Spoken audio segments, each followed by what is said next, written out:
Attorney, sabi niyo po, through text kayo nag-uusap ni Mm, Zaldico, tama po? mm. Opo. Correct. Bago po niya inilabas yung kanyang video last Friday, 3 parts po ito hanggang kahapon meron.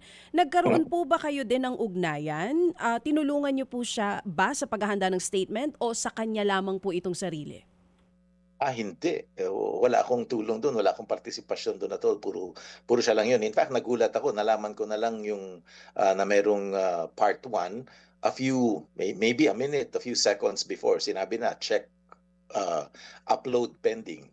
Something like that. So nalaman ko just as yung kasabay lang niyo halos. So it was right after the video nyo lang po nakita na may ganong statement, hindi nyo siya napayuhan na wag ilabas o baguhin natin yung ganito, walang ganon na nangyari. No, no, no. Kasi ang kliyente ko, lahat ng kliyente ko kung may gustong sabihin, hindi ko binabago kung ano yung gusto nilang sabihin. So, siya lang 'yun, alam niya 'yun. Opo, opo. Right after the Kasi video, ang kliyente naman ang mm, kliyente mo naman or witness, siya sila naman yung may alam ng facts, hindi yes naman po. abogado, eh. Kaya Oo. hindi dapat nakikialam ang abogado kung anong sasabihin ng Oo, so witness. lahat ito ay galing talaga po mismo sa dating congressman na si Zaldico. Right after the video came out, ano po ang naging advice ninyo sa inyo pong kliyente?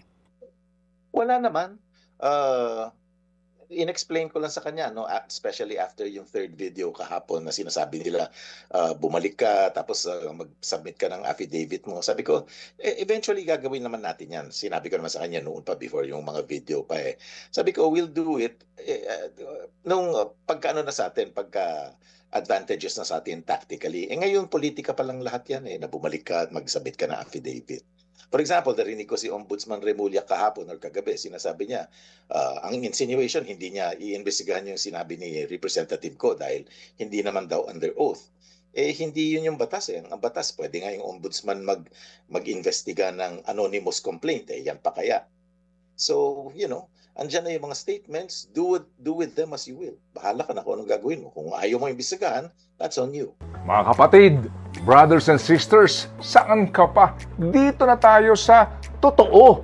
Dito na tayo sa True FM. Mga kapatid, mag-subscribe and follow po kayo sa social media accounts ng True Network PH. Yan po kami, hanapin nyo lang True Network PH, Facebook, Instagram, YouTube, TikTok, and podcast.